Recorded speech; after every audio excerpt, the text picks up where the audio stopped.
Good afternoon. Rosh Chodesh Elul, it's actually a day later, but Rosh Chodesh Elul is the yahrtzeit of my grandmother, Doba Reva Shaikevitz, married to Rosh Chodesh Elul, who was a legend in Neville. As a young girl, she took care of a dry goods store. She's only 10 years old. She was absolutely as sharp as a tack. She was the oldest daughter of my great-grandfather, Tzvi Yosef Konson, who was the son of the famous Chassidiste Eliyah Hanovey. I don't know what her maiden name was. I do know that at first she was 11. She was married to 11, had 3 sons, and then had 2 sons with a kohen.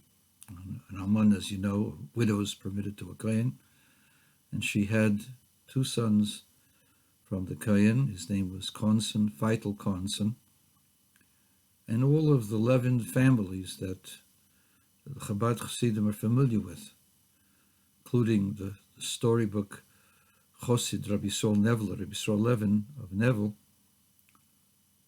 were her grandchildren.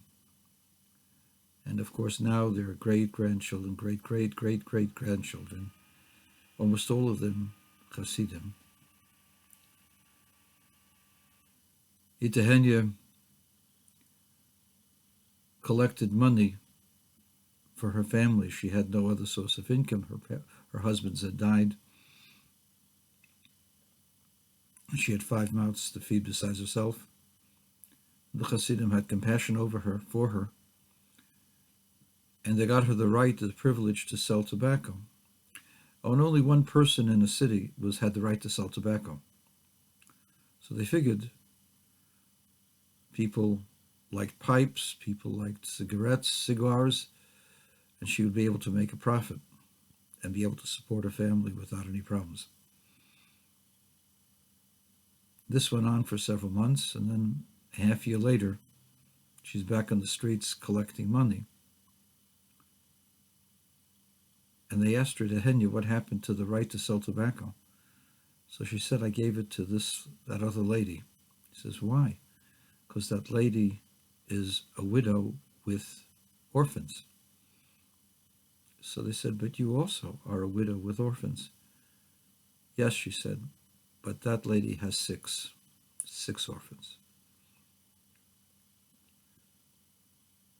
I don't know how things work in heaven, but I have no doubt that the reason why the Levin family, the extended Konson family, it includes the Bisk family from Toronto, the Shaikevitz in Kfar Chabad, and my family, the reason why so many of us are still around as Jews comes from that story, that self-sacrifice, the simple self-sacrifice of a Chassidische woman with simple faith.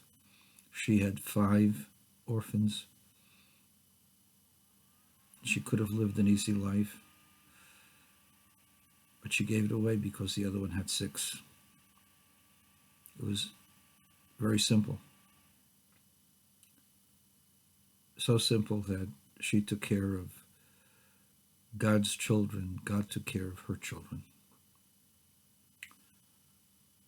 So my grandmother was a granddaughter of Eliyah Hanovey. My grandmother lived in a time of tumult, of upheavals.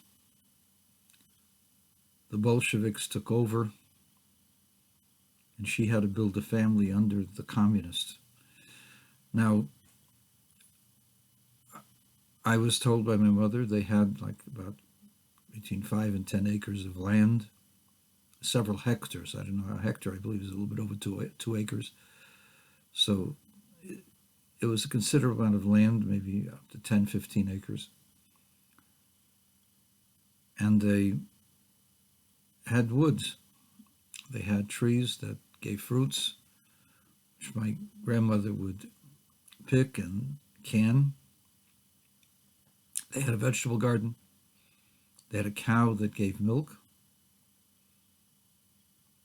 They could trap animals in the woods, especially wintertime, and sell the pelts. There was a big lake and they fished. And of course they salted the fish, and this lasted them over the winter. Canned vegetables and fruits and fish. And they had fresh milk. And all that came crashing down with the communists. First thing they did was they put another family in. They said, your house is too big. They took away the rights to trap woods in the woods, took away the rights to fish, and then they took away the land till there was nothing left. My grandfather, Rosh Chodesh Elul, who had fought as a soldier, not that he volunteered, he was forced as a conscript in World War I. I believe he was also a conscript starting in the Russo-Japanese War. He was several years older than my grandmother. And although he came from Chassidim, he was forced to fight. There was no alternative. He was drafted. And he saw no alternative to earning a living for his family. Four small children, the fifth one came later. And he was told that in Azerbaijan, about 7,000 miles away, they were going to make a Jewish government, a Jewish state, where they would only speak Yiddish, where the newspapers would be Yiddish, where the schools would speak Yiddish, and everything was going to be a Gan Eden. It's going to be a Jewish state. So he told my grandmother, let me go. There is no future for us here in Neville. And my grandmother said, you can go on one condition. Says, what's that? You give me a get first. You give me a divorce first. My grandmother knew how hard it was to live without a job, because you couldn't work on Shabbos. She wouldn't work on Shabbos. And how are you going to feed four small children? But there was no way. She was moving to Azerbaijan under the communists. Anything that the communists proposed, she knew that was against the Torah. And she would fight it with everything she had. A remarkable woman. How did she have the presence of mind to do that? The Lubavitcher Yeshiva was divided into several parts. The biggest part of the yeshiva was sent to Neville. They stayed in Neville more than in any other town, because Neville, of course, was in the north, and Neville, the Chassidim were very loyal to, not just to the Rebbeim, but to Yiddishkeit. And she was one of 3 cooks. The other cooks did fancy dishes. My grandmother, she had a clean kitchen. The food was simple, but she gave a lot of it. And so out of the 85 boys, 35 of them ate by my grandmother, including the storied Chassidim Abba Pliskin and Mendel Futefas. My grandmother never forgot them. She never forgot how they davened, never forgot how they looked. She described how when Mendel Futefas first took steps into the house, how the boards of the floor shook. And to her, Abba Pliskin and Mendel Futefas were alive as Bochrim for all of her life. The boys loved to eat by Doba Reva and the love of the family. In fact, Rav Mendel recalled with love his memories of Doba Reva and her family.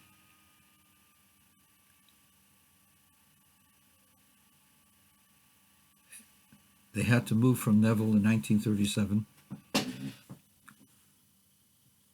and they moved to a town called Malachivka outside of Moscow. There, it was easier to be Jewish.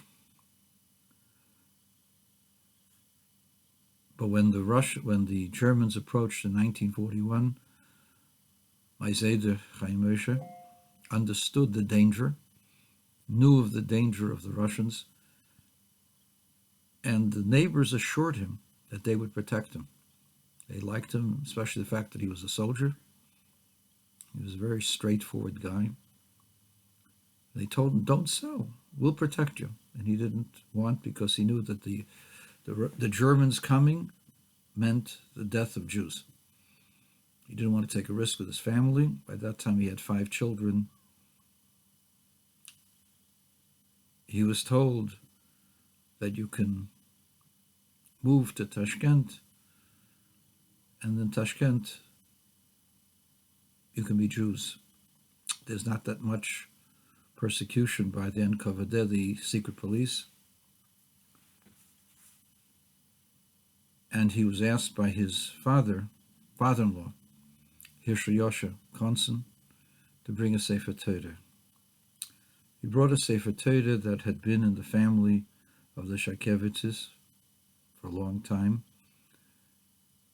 and the inscription was there on the Atzei Chaim.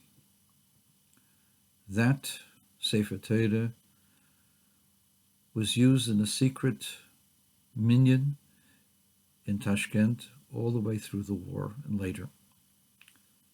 On the way out of Russia, my family left it at the Marina Rosh Shul. I hope it's still there. I understand that it had burned down. Hopefully they saved the Sefer Torah somewhere in the Marina Rosh Shul.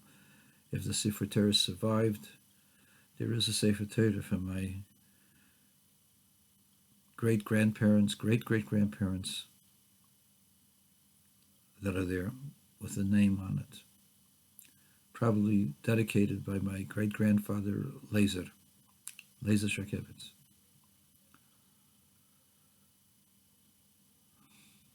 Doba Reva was trusted by everyone, not just to eat by her. She had an oven in which she made matzah, and all the Chassidim came to make matzah by Doba Reva.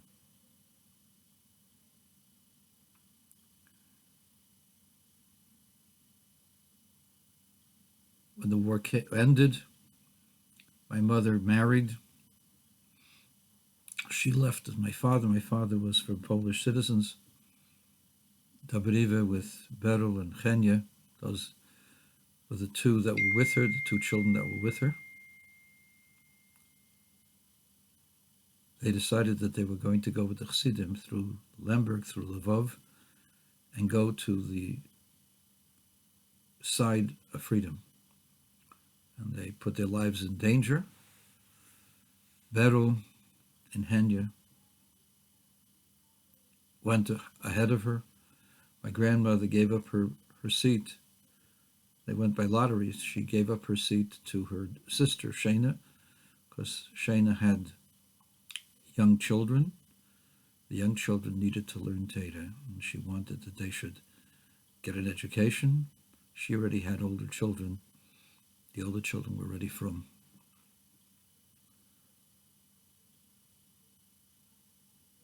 She was among those captured. She was interrogated. They showed her pictures of Chassidim that she told me she had grown up with and played with from the time she was 3 years old. They asked her, "Do you recognize these people?" My grandmother's defense was, "I'm an old, foolish woman. I don't know how to write. I don't know how to add. I don't know anything. I know any of these people. I just leave me alone. Ich bin an alte narrische Frau. So they asked her, but you were seen going from the houses of Chassidim, from one house to another. How could you not know about these Chassidim? So she answered them, my father had just died. It's true, Yershel Yosha had just died. And I wanted a minyan in his memory in my home where he lived. And that was the reason why I went from place to place. And she never wavered. And after 3 days of interrogation, they just let her go. They didn't just let her go. They let her go without any clothing other than the clothing on her back. Without any resources, they gave her a ticket with her mother, and they wound up, from Lvov, they wound up in Riga. By divine providence, my uncle, my mother's brother Feitel, had settled in Riga, and somebody told him that your mother, Doba Reva, they saw her at the station. He came, took them. He later built them a suite in his house. Bela, my great-grandmother, my Boba's mother, died there. I think she was in the 90s. Doba Reva was there. She took care of the children and loved those children, loved her grandchildren. Doba Reva Shaikevitz, calls himself David Shai. He's a retired colonel in the IDF.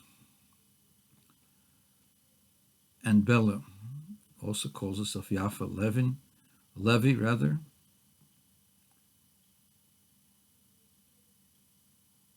And she cared, and all she wanted from God was that her grandchildren be frum. In 1962, she was finally given the right to leave the workers' paradise called the Soviet Union. The Hasidim called her, didn't call her, they met with her, and they gave her a package. One book I know. I heard there were 2 books. Those were 2 of the books that the Rebbe Tzimchana had left in Almaty that had the writings of her husband, the holy Rabbi Levi Yitzchak Schneerson, the father of the Rebbe. And these books had the notes that he had written in the margins with the different inks. And they asked her to take them with her. Apparently, what I had heard was they didn't allow, the Chassidim wanted to give these books to others who had gone before them. And the Rebbe did not agree. The Rebbe agreed that this should be given to Doba Reva. Doba Reva put them together with her Tzenerena and with her Tilim.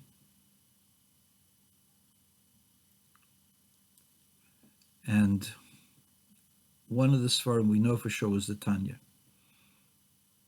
This was given to her by one of the Katznellenbogens, who just recently passed away a few years ago in London, told my grandson Yankee, Ot gedenk ich, given them Tanya, from Reb Levik's Tanya to Doba Reva.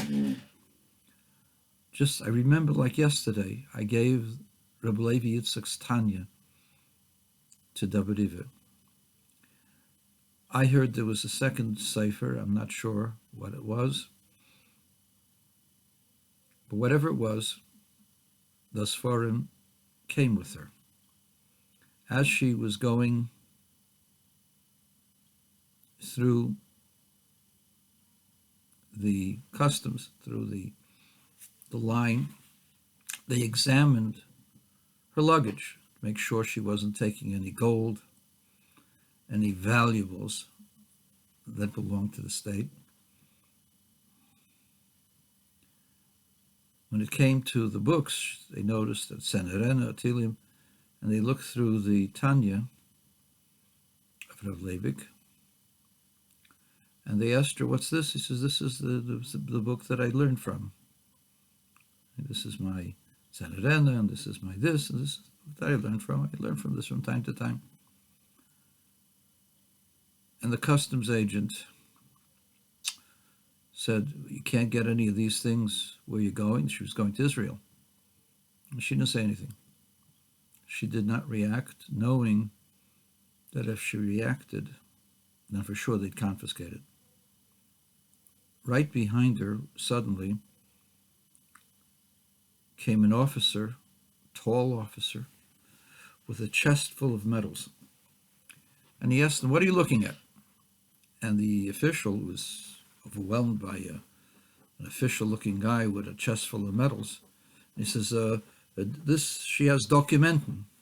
She has original writings." And the guy looked at her and says, "This is old women's prayer books. Just let her have it." And the man couldn't resist a person with a full chest of medals, and he let it go. And that's how Tanya and one of the other Sfarim, I was told by Sholem Jacobson, I think, that it was the Chumash, but we don't know. I don't know. Reached 770 because that she came to Eretz Yisrael and she showed my uncle Chatzkel Springer the Sfarim. He woke up the children, had them wash Negelwasser before they would look at the holy Sfarim. And at 3 or 4 a.m. that night, the storybooks Chassid, Rebbe Ephraim Wolf, came to their home to take the Sfarim to the Rebbe.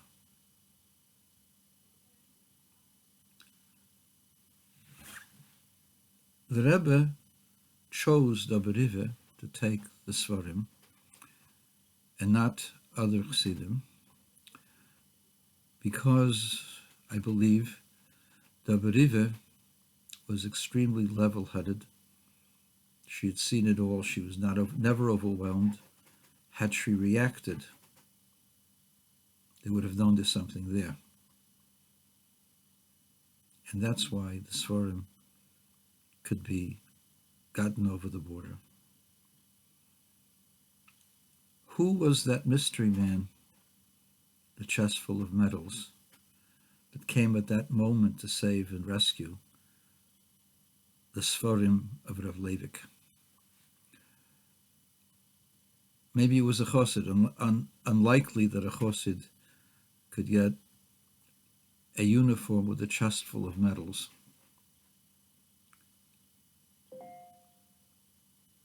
My grandmother believed to her dying day that it was Eliyah Hanovey. And if there was any woman in our last generation who was as genuine as Doba Reva, I don't know of any such woman. Her devotion, her time spent, her love for Yiddishkeit, her love for Torah, said the Tillim every single day, the ganze Tillim. Her Ehrlichkeit in keeping every mitzvah, the Mesiras Nefesh. If there was a woman who could be Zeicha in the last generation to see Eliyah Hanovey, it was Doba Reva, constant Doba Reva Shaikevitz. The granddaughter of Itahenya, who gave away the rights to sell tobacco because the other widow had 6.